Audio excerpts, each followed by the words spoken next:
क्या सच में एलियंस धरती पर रहते हैं? और क्या कोई जन्म से अंधा इंसान सपने देख सकता है? और अगर आप आईफोन यूज करते हो तो भी आपको ये एक सीक्रेट नहीं पता होगा। और आखिर कैसे वल्चर्स हमारे इकोसिस्टम को सेफ रख रहे हैं? तो वीडियो काफी इंटरेस्टिंग है, इसलिए अभी से लाइक कर दो। नंबर 1, क्या आप जानते हो कि पेंगुइन्स एक दूसरे को काफी रोमांटिक तरीके से प्रपोज करते हैं? सबसे पहले मेल पेंगुइन फीमेल पेंगुइन को एक खूबसूरत पत्थर देता है जो उनका प्रपोजल होता है। और अगर फीमेल को ये पत्थर पसंद आता है तो वो उसे अपने नेस्ट में रख लेती है और दोनों मिलकर एक साथ नेस्ट बनाते हैं। और अगर फीमेल पेंगुइन को पत्थर पसंद नहीं आता तो मेल पेंगुइन को दूसरा नया पत्थर ढूंढना पड़ता है। नंबर 2, हमें स्कूल में पढ़ाया गया था कि बिना वोवेल के इंग्लिश में कोई वर्ड नहीं बन सकता, लेकिन ये बात बिल्कुल गलत है, क्योंकि इंग्लिश अल्फाबेट में बहुत सारे वर्ड्स ऐसे हैं जिनमें वोवेल यूज नहीं होता, जैसे कि rhythm, dry, cry, fly, sky, gym, try. अब आपने नोटिस किया होगा कि इन सभी वर्ड्स में वोवेल नहीं है, लेकिन एक लेटर कॉमन है, वाई। तो मैं आपको बता दूं कि जब किसी वर्ड में वोवेल यूज नहीं होते तो वाई को एक सेमी वोवेल या कॉन्सोनेंट के रूप में यूज किया जाता है और कुछ सिचुएशन में ये वोवेल की तरह बिहेव करता है।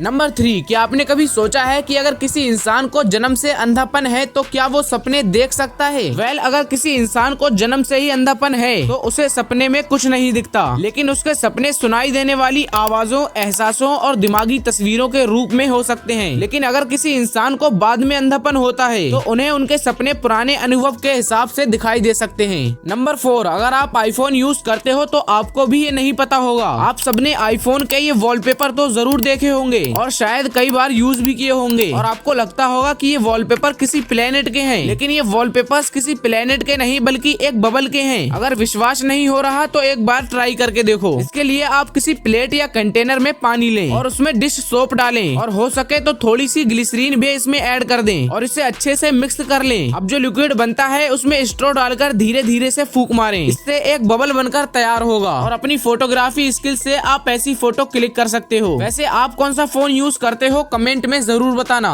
नंबर 5, अब मैं आपको कुछ पिक्चर्स दिखाऊंगा जो आपके दिमाग को कंफ्यूज करने के लिए काफी हैं। सबसे पहले इस पिक्चर को देखो। अगर आपको भी लग रहा है कि ये पिक्चर मूव कर रही है तो मुबारक हो, आपका दिमाग कंफ्यूज हो चुका है। यकीन नहीं है तो वीडियो पॉज करके देख लो। अब जरा इस वीडियो को देखो, इसमें आपको ऐसा लगेगा कि जिस तरफ ये एरो है उसी तरफ ये सर्कल मूव कर रहा है, लेकिन ऐसा बिल्कुल नहीं है, क्योंकि इस वीडियो में जितने भी ऑब्जेक्ट हैं उन सभी में से कुछ भी मूव नहीं कर रहा, बस इन सभी ऑब्जेक्ट का कलर चेंज हो रहा है। क्यों हो गई ना दिमाग की ऐसी तैसी।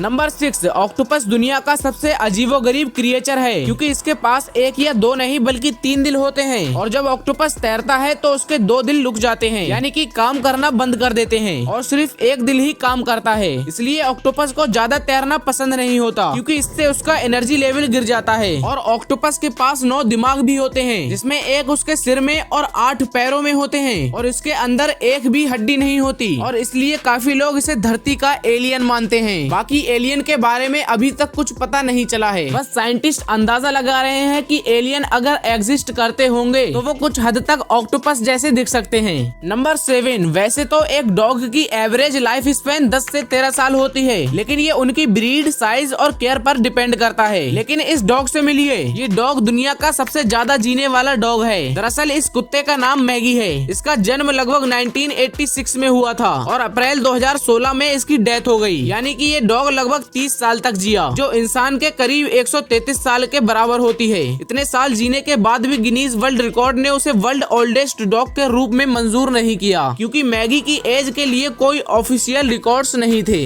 नंबर 8, हमारे दिमाग का एक बड़ा हिस्सा डेली हैबिट्स के थ्रू काम करता है। जब हम किसी चीज को बार बार करते हैं तो हमारे ब्रेन को उस काम की आदत हो जाती है और फिर हम उस काम को डेली रूटीन का हिस्सा बना लेते हैं। जैसे अगर आप रोज सुबह जॉगिंग करते हो तो कुछ टाइम बाद आपके दिमाग को ये काम इतना नॉर्मल लगने लगता है कि आप उस काम को बिना किसी एफर्ट के अपनी रूटीन का हिस्सा बना लेते हो और उसे डेली करने लगते हो। इस प्रोसेस को हैबिट फॉर्मेशन कहते हैं, और ये हमारे ब्रेन को एनर्जी सेव करने में हेल्प करता है, ताकि हम किसी बड़े डिसीजन के लिए अपने ब्रेन का यूज कर सके। नंबर 9, क्रिकेट में बॉल की स्पीड को मापने के लिए रडार गन या स्पीड गन का यूज किया जाता है। इस गन में ट्रांसमीटर और रिसीवर होता है। जब बॉलर गेंद फेंकता है तो गन रेडियो वेव भेजती है। ये वेव बॉल से टकराकर वापस आती हैं और गन इस इको को पाकर डॉपलर शिफ्ट के सिद्धांत का यूज करके बॉल की स्पीड निकालती है। नंबर 10, क्या आप जानते हो कि वल्चर्स के पास अपने शिकार को पचाने की एक जबरदस्त कैपेसिटी होती है। उनके पेट में इतना पावरफुल हाइड्रोक्लोरिक एसिड होता होता है कि वो किसी भी बैक्टीरिया या वायरस को मार सकता है। वल्चर्स चाहे सड़ने वाले गले हुए मीट को खाएंगे तो भी उन्हें कुछ भी नहीं होगा। वल्चर्स खाना खाने के साथ हमारे इकोसिस्टम को भी क्लीन करते हैं, क्योंकि वो मरे हुए जानवरों को जल्दी से खाकर खत्म कर देते हैं, जो एनवायरमेंट को सेफ रखता है। आज की इस वीडियो में इतना ही, मिलते हैं जल्दी नेक्स्ट वीडियो में। तब तक आप इस वाली वीडियो को जाकर देख सकते हो। ये वाली वीडियो भी काफी ज्यादा इंटरेस्टिंग है।